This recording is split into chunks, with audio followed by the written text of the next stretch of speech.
ایک دوست نے کہا زکی کی شادی پر چلو۔ میں نے سوچا سال بھر بعد بلا لیا جانا ہوگا، سو چلے آئے۔ اماں بہت کمزور ہو چکی تھی، مجھے لپٹ کر رونے لگی اور کہنے لگی کہ وعدہ کرو مجھے چھوڑ کر کہیں نہیں جاؤ گے۔ میں بیٹھ گیا اور کہا کہ میں وعدہ توڑ سکتا تھا۔ شام کو دوست کی ولیمہ پر چلا گیا، سب مہمان آئے ہوئے تھے۔ میں گیٹ پر کھڑا تھا کہ کاشف بولا، یار بلال، میرے سب سے چھوٹے چاچا آ رہے ہیں، ابھی گاڑی پارک کرتے ہیں۔ میں کاشف کے ساتھ دروازے پر کھڑا ہو گیا۔ تھوڑی دیر بعد ایک بڑی سی گاڑی رکی، ڈرائیور جلدی سے دوڑ کر دروازہ کھولا اور جو عورت باہر نکلی اسے دیکھ کر میرا تو بس پتھرا گیا۔ اس کی گود میں ایک چھوٹا سا بچہ تھا۔ میں حیرت سے دیکھ رہا تھا، اتنے میں بہت سے لوگوں نے مجھے دیکھ لیا۔ کاشف کے جھٹکے سے میں ہوش میں آیا۔ میں سوچ کر پریشان تھا کہ وہ تو بانجھ تھی، اس کے پاس بچہ کہاں سے ہو سکتا ہے۔ آج سال بھر بعد اسے دیکھ کر دل درد سے بیٹھ گیا۔ میں اماں کے پاس بیٹھتا تھا۔ اماں میرے حق میں سمجھتی تھی، مجھے بہت پیار کرتی تھی اور میرا بہت خیال رکھتی تھی۔ پہلی نظر میں مجھے کلاس فیلو پسند آ گئی، جو بہت ہی شریف خاندان کی تھی، اور وہ بھی مجھے پسند کرنے لگی۔ جب میں نے اماں کو اپنا رشتہ بتایا تو فوزیہ بھی مجھے پسند کرتی تھی۔ اس پیاری سی لڑکی نے اپنے والدین کو منایا اور ہماری شادی ہو گئی۔ فوزیہ بہت اچھی اور انتہائی خوبصورت تھی۔ شادی کے بعد پورے خاندان میں مشہور ہو گئی کہ بلال کی بیوی بہت خوبصورت ہے۔ خاندان کی عورتیں کہتی تھیں یہ بہت میڑے ہے، بلال کے گھر کا تو بھاگے ہی نہیں، جلدی چھوڑ کر چلی جائے گی۔ مگر فوزیہ نے ثابت کیا کہ وہ بہت اچھی بیوی ہے، وہ میرا ہر طرح سے خیال رکھتی ہے، میرے چھوٹے چھوٹے کام بھی وہ کرتی، وہ مجھے اس کے کرنے سے خوشی ہوتی۔ اتنی اچھی ہونے کے باوجود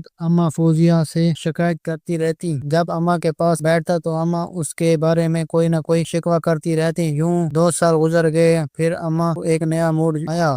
شادی کو 2 سال ہو چکے تھے۔ اماں کہنے لگی کہ مجھے پوتا چاہیے، یہ عورت مجھے بانجھ لگتی ہے۔ میں کہتا، اماں ایسی بات مت کیا کرو۔ اماں جب ایسی باتیں کرتی تو میرے بیوی کے چہرے پر تکلیف سی نظر آتی۔ روز بروز اماں کی شکایتیں اور بڑھتی گئیں۔ جب اماں کے پاس بیٹھتا تو اماں فوراً شروع ہو جاتی کہ میں تیری دوسری شادی کرا دوں۔ میں اماں کو گھٹا دیتا اور کہتا، اماں خدا کے بھروسے بس کر دو، وہ تمہاری اتنی خدمت کرتی ہے، تمہاری کوئی بات نہیں کرتی، پیار بھی تو مجھے باتیں سناتی ہے۔ اماں کہتی وہ میری باتوں کو سنتی ہی نہیں کیونکہ وہ بانجھ ہے، اس میں آپ بھی کہاں ہے۔ میں اکثر مایوس ہو کر اماں کے پاس سے اٹھ جاتا۔ پھر میری بیوی نے اللہ کی آیات کو اپنی زندگی کا حصہ بنا لیا۔ میں جب بھی دیکھتا وہ آیات قرآن کی تلاوت کرتی یا نماز میں روتی دکھائی دیتی۔ کبھی کسی ڈاکٹر کے پاس جاتی، کبھی کسی حکیم کے پاس، اور کبھی کسی بزرگ کی دعا پر نظر ثانی کرتی۔ میں اکثر اسے سمجھاتا کہ سب بلا پر چھوڑ دو، وہ بہت جانتا ہے۔ میں اماں کے پاس بیٹھتا، وہیں پر اماں نے کہہ دیا، میری دعا ہے کہ تم دوسری شادی کر لے۔ 6 سال گزر چکے تھے اور اس وقت میری عمر 28 سال تھی۔ بیوی کا حسین چہرہ اب مرجھا رہا تھا۔ پہلے تو معاف کر دیتی تھی، اب اس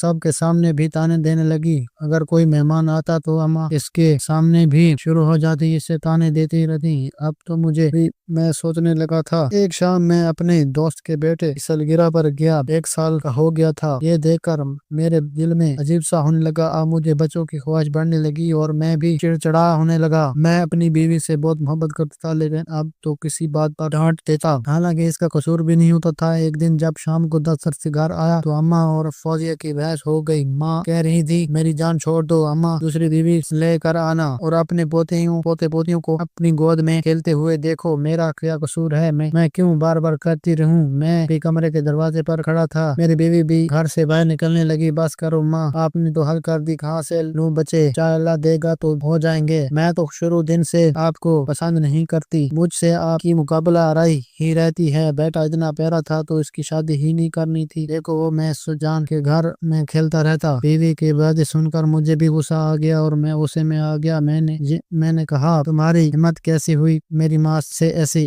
باتیں کرنے کی؟ تو وہ رونے لگی۔ صبر کی بھی کوئی انتہا ہوتی ہے، اب نہیں سنتی اب تمہاری ماں کی باتیں برداشت۔ میں بھی غصے میں کہہ دیا، میں تمہیں طلاق دوں گا۔ اس نے میرے آگے ہاتھ جوڑ دیے، ایک دم سے کہا، پگلی نہیں، اور نیچے بیٹھ کر میرے پاؤں پکڑ لیے۔ خدا کے واسطے بلال، ایسا مت کرنا، میں تمہاری ماں کی نہیں نوکری کر سکتی۔ میں کہا کیوں گی؟ مجھ پر جس جنون سوار تھا میں نے اسے طلاق دے دی۔ وہ پتھر جیسی آنکھوں سے مجھے دیکھ رہی تھی۔ اب اس کے آنسو ایسے دکھائی دے رہے تھے جیسے مجھے کہہ رہی ہو کہ تم نے ایسا کیوں کیا؟ پھر کیا ہوگا؟ رات کو جب لیٹا ہوں تو مجھے اپنا دل دھڑکتا ہوا محسوس ہوا۔ ساری رات کو آنکھوں سے کوسوں دور گزری، بے چینی سے پہلو بدلتا رہا۔ مجھے یہ سوچ رہتا کہ مجھ سے بہت بڑی غلطی ہو گئی ہے۔ اس رات اماں بہت خوش تھی، مجھے دودھ بھی دے کر دیا اور میرا سر بھی دبایا۔ میں دل میں اپنے آپ کو کوستا رہا اور میری نیند اڑ گئی۔ اماں کا فون آیا تھا تو کبھی کبھی رو بھی دیتی۔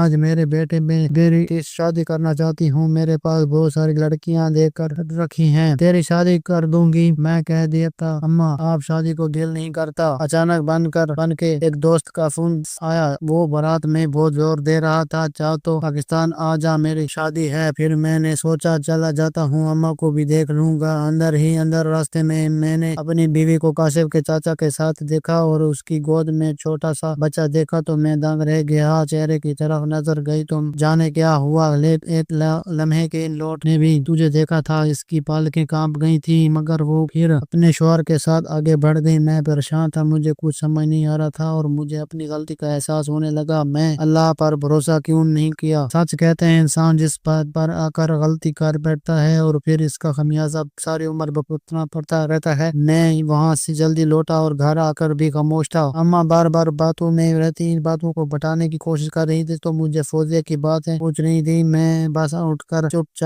جاتا اور سو جاتا، سب باتوں کی سوچتا جاتا۔ دوسرے دن شادی والے گھر چلا گیا اور وہاں پر ہر طرف ہلچل تھی اور میں ایک طرف بیٹھا تھا، میرے سر میں شدید درد تھا۔ اچانک سامنے سے فوزیہ آتی ہوئی دکھائی دی۔ وہ میرے پاس آ کر رکی اور کہنے لگی لگتا ہے بہت پشیمان ہوئے ہو، میں آپ کے پاس آنا نہیں چاہتی تھی مگر آنا ضروری تھا۔ اس طلاق کی بات پر میرا منہ اللہ پر سے بھروسہ اٹھا سکتا تھا مگر اماں کی خاطر اماں کے آپ کے گھر تو نہیں رہتی تھی۔ اس فون کال میں اماں نے بس دوسری شادی کی بات کرنی شروع کر دی تھی۔ کمی مجھ میں تھی، کمی آپ میں تھی۔ آپ کو یاد ہوگا ہم دونوں نے ٹیسٹ کروائے تھے، اس کی رپورٹ بھی میں نے آپ کو نہیں دکھائی تاکہ آپ کو دکھ نہ ہو۔ ڈاکٹر نے کہا تھا کہ آپ کبھی باپ نہیں بن سکتے۔ میں چاہتی تھی کہ اس بات سے آپ کا دل نہ دکھے۔ میں نے ساری زندگی کی محبت کے سارے خوابوں کا فیصلہ کر لیا جو میں نے آپ سے کی تھی مگر آپ اس کے محبت کی لاج نہ رکھ سکے۔ میں وہ ساری رازیں نبھاتی رہی، مجھے اللہ پر پورا یقین بھروسہ تھا۔ میں آپ کو بھی نہ بتاتی، آپ کے خاندان میں دعا دیتی تاکہ آپ کی اماں خوش رہیں اور آپ کو دکھ بھی نہ ہو مگر آپ نے اللہ پر بھروسہ نہیں کیا اور آپ نے اپنی ماں کے کہنے پر میں آپ سے بات کرنا نہیں چاہتی تھی مگر انہیں ضروری تھا کہ میری جیسی کسی اور لڑکی کی زندگی تباہ نہ کر دے، کل کو آپ کی ماں جیسی کسی لڑکی کو باز بن کا تانا نہ دے دے۔ یہ کہہ کر وہ واپس چل دی۔ میری سر پر تو